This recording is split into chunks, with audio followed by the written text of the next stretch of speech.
السلام علیکم ورحمۃ اللہ وبرکاتہ۔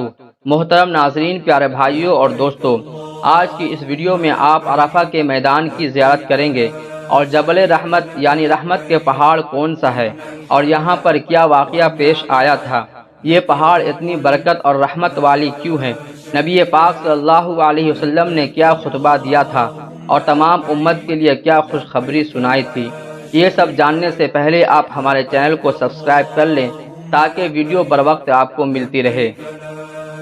دوستو، عرفات کا میدان مکہ مکرمہ سے 16 کلومیٹر کی دوری پر واقع ہے۔ یہ وسیع و عریض میدان ہے۔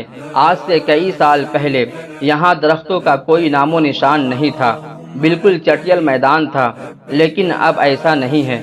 سعودی حکومت نے عرفات کے میدان میں بہت سارے نیم کے درخت لگا دیے ہیں تاکہ حاجیوں کو آرام و راحت ملے۔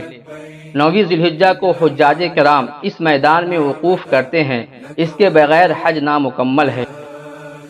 آج 9 ذی الحجہ 1444 ہجری ہے۔ اسی عرفات کے میدان میں حجاج کرام ٹھہریں گے۔ زوال کے بعد ظہر و عصر کی نماز مسجد نمرہ میں ایک اذان اور 2 اقامت کے ساتھ اکٹھے نماز پڑھیں گے۔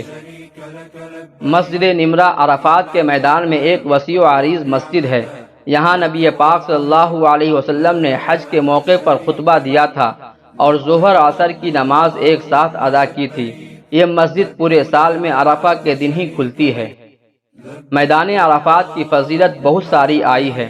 ابن عباس رضی اللہ تعالی عنہما بیان کرتے ہیں کہ نبی پاک صلی اللہ علیہ وسلم نے فرمایا، اللہ تعالیٰ نے آدم علیہ السلام کی اولاد سے میدان عرفات میں عہد و پیمان لیا تھا اور آدم علیہ السلام کی پشت سے قیامت تک پیدا ہونے والے انسانوں کو ذروں کے مانند نکال کر اپنے سامنے پھیلا دی اور ان سے آمنے سامنے بات کرتے ہوئے فرمایا، کیا میں تمہارا رب نہیں ہوں؟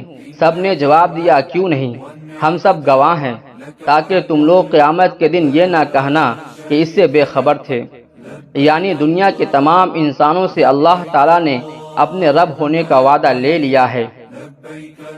حضرت عائشہ صدیقہ رضی اللہ تعالی عنہما کہتی ہیں کہ نبی پاک صلی اللہ علیہ وسلم نے فرمایا، اللہ تعالیٰ یوم عرفہ سے زیادہ کسی اور دن اپنے بندوں کو آگ سے آزادی نہیں دیتا، اور بلا شبہ اللہ تعالیٰ ان کے قریب ہوتا ہے اور پھر فرشتوں کے سامنے سے فخر کرتے ہوئے فرماتا ہے، یہ لوگ کیا چاہتے ہیں۔ اسی میدان میں ایک مشہور تاریخی پہاڑ ہے جسے جبل رحمت کہتے ہیں، جو آپ اسکرین پر دیکھ رہے ہیں۔ یہاں سرکار دو عالم صلی اللہ علیہ وسلم نے وہ تاریخی خطبہ ارشاد فرمایا تھا جسے سن کر صحابہ کرام کو اندازہ ہو رہا تھا کہ شاید یہ آپ صلی اللہ علیہ وسلم کا آخری خطبہ ہو۔ آپ صلی اللہ علیہ وسلم بار بار اشارتاً فرما رہے تھے، مجھ سے حج کا طریقہ سیکھ لو، یعنی مناسک حج سیکھ لو، شاید اس حج کے بعد میں کوئی اور حج نہ کر سکوں۔ اسی جبل رحمت پر نبی پاک صلی اللہ علیہ وسلم نے عرفہ کے شام کو میدان عرفات میں امت کی مغفرت کی دعا مانگی اور بڑی گریہ وزاری کی، جس کے جواب میں رحمت خداوندی جوش میں آئی اور ارشاد ہوا، میں نے تمہاری دعا قبول کر لی، جو گناہ بندوں نے میرے لیے کیے ہیں وہ معاف کر دیے ہیں، البتہ جو ظلم ایک نے دوسرے پر کیے ہیں ان کا بدلہ لیا جائے گا۔ عرفہ کا دن اور عرفات کا میدان وہ بابرکت زمان و مکان ہے جہاں اللہ تعالیٰ کی جانب سے ہمارے پیارے نبی پاک صلی اللہ علیہ وسلم پر خوشخبری نازل ہوئی تھی کہ اسلام کا دین مکمل ہو گیا اور امت پر شریعت کی تکمیل کا عظیم نعمت پورا ہوا۔ عرفات کے میدان میں جاری مبارک اجتماع ایک طرف مسلم کی عظمت کی علامت ہے تو دوسری طرف مسلمانوں کی مساوات، بھائی چارے اور وحدت کا درس دیا ہے۔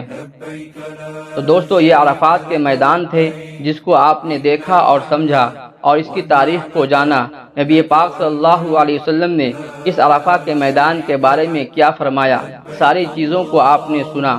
تو دوستو، اگر یہ ویڈیو آپ کو اچھا لگا تو دوستوں کو شیئر کریں، کچھ اعتراض ہو تو کمنٹ کریں۔ فی امان اللہ۔